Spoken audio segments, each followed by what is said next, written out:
activities I have seen today, I think there are certain schemes of SIDBI which are very innovative and novel, and they can fit into the demands or the requirements of many entrepreneurs. So I will start with the basics. What is SIDBI? As you know, it was established in 1990, and SIDBI is basically owned by public sector banks, FIs, insurance companies, and controlled by the Government of India. And we have linkages with Ministry of Finance, Ministry of MSME, and main objective of SIDBI is promotion, financing and development of SMEs in the country.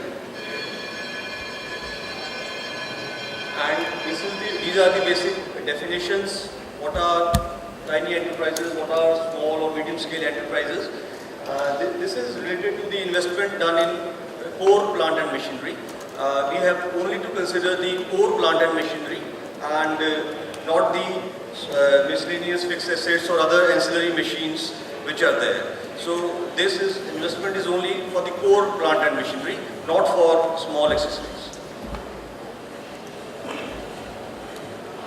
And then there is a definition of service sector and how again it is defined in the Act.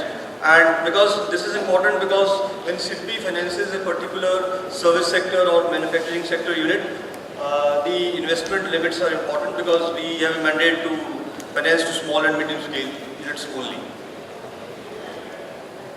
And then this gives the basic operations what SIDBI is doing. SIDBI is basically, we have verticals looking after various business domains. For example, we have direct finance operations, indirect finance operations, microcredit operations. We have some associate institutions, and we are nodal agencies for the subsidies schemes of Government of India. So in direct finance, we are financing manufacturing and service sector, giving term loans, working capitals, guarantees, LCs. Then the receivable finance scheme is there, risk capital is there, startup scheme is there. Then indirect finance, basically we lend to banks and state financial corporations. And then microcredit operations, SIDBI was the pioneer in this. We were the first to start microfinancing, helping the microfinance institutions in the country. And then we have some associates which have been constituted for specific purposes. For example, we have in SIDBI Venture Capital, which is into venture capital. Then Samera is there. India SME Technology Services is there. Then Credit Guarantee Fund Trust is there. And then we have India SME company also.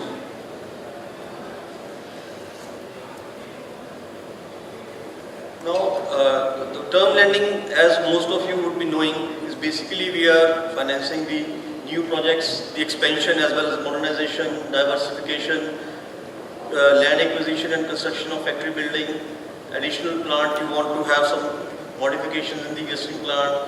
Minimum loan is around 50 lakhs, and even need-based up to 25 lakhs can also be considered. And then it is available in Indian rupees as well as the foreign currency also. And interest, we do the internal rating of the company, and we have some bands. Within that band, wherever your rating comes, for example, we have internal band from C1 to C5, which are financeables. If it's below C5, then it is not financeable. And then security, whatever is available or CGMSC cover is there, that is there. And if there is some subsidy available on the machines or on the project, that is also there. Then we had a line of credit from JICA, agency from Japan, and where we had some funds which we could use for a particular purpose, and then we could lend some interest rate benefit in respect of those. So that scheme is still there. And if you are installing some energy saving investments in plant and machinery you are doing, then there is an interest benefit of about 0.5%. Because normally the new machinery which entrepreneurs are installing generally falls into this category. So within the rating band, if a particular rate comes, then 0.5% discount is given because if your machine is covered in the JICA list.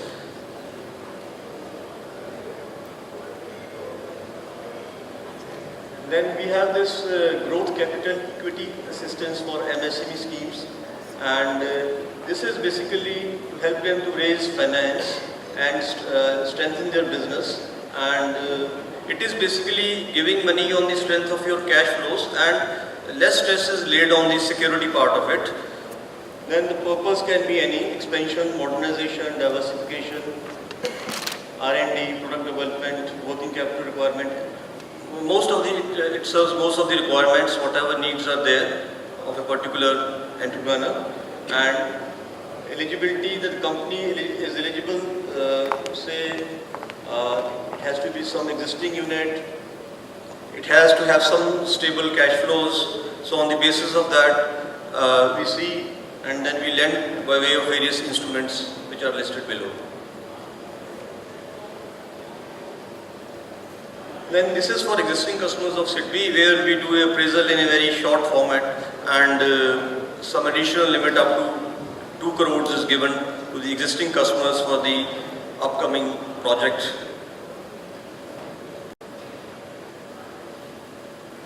Then since service sector, much thrust is being laid on the service sector, we have devised certain schemes for the service sector, and these are basically again lending on the basis of the cash flows, and this is called asset light because normally the service sector businesses don't have many tangible assets which can be taken as security.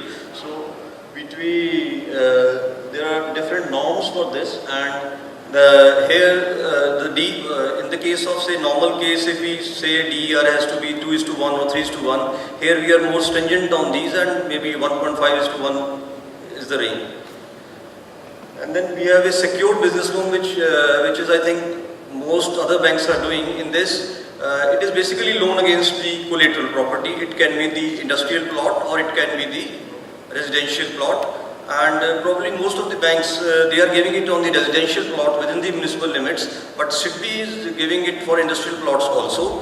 And it is again on the basis of your gross cash accruals or the value of the property. Say roughly about 70% of the value of the property, or maybe 60 to 70% of your gross cash accruals, that is taken into consideration, and then loan can be sanctioned against it also. Then we have a scheme for facilitating payment to MSMEs in the construction sector also. We were discussing about the service sector schemes. These are the various eligibility criteria, quantum, and eligible areas of finance for the service sector schemes, where we don't have much tangible security. It can be restaurants, hotels.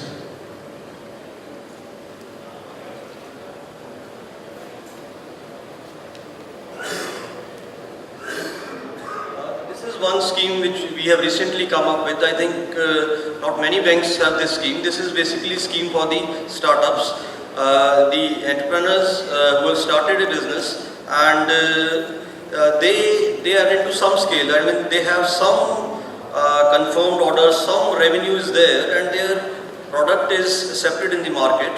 So for those persons who are coming up with an idea, they have made some ground, and they want some finance to expand. So we have this scheme for them, and this can be for the sectors which are not having the physical assets like technology, biotech, clean technologies, web mobile based business, asset light service sector business.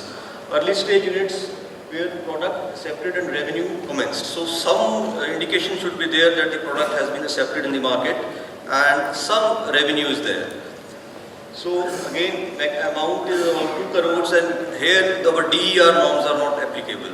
So the initial investment made by the entrepreneur in the project is taken as part of his equity, and it can be for capex, working capital, intangible project heads, pre-operative expenses, interest during construction, any other bona fide head for the project or the business. And this is basically milestone based. We sit together and decide what are your future plans, how you are going to achieve your sale targets or customer acquisition targets. So on the basis of that, various milestones are set, and on the basis of the milestone, the disbursement is made after achievement of particular milestones. And the repayment is about 6 to 7 years with a moratorium of 2 to 3 years. And another important feature is that suppose SIDBI gives you the money first and then some other bank wants to come in and you want to expand, then we can always agree that SIDBI's loan is going to be subordinated to the next bank's loan, so that the entrepreneur is able to get money from a more willing bank if he wants to expand. And the security can be the first charge on the assets which are required from SIDBI's loan or any other unencumbered assets which are already in the project.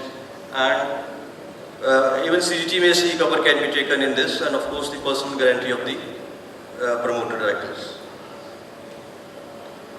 This is the other part of SIDBI which we call the indirect finance, and this is refinancing which we have been doing with various other banks. I think rediscounting scheme. This was all what we were doing earlier, but now we are more into direct finance. Although portfolio wise this may be larger than the direct finance. NBFCs we are financing say Edelweiss or probably India Bulls at some point of time. So many NBFCs we are giving bulk loans where they are giving loans further to SMEs. And another activity of SIDBI is promotion and development, conducting RIPs, MUN programs, entrepreneurship development program.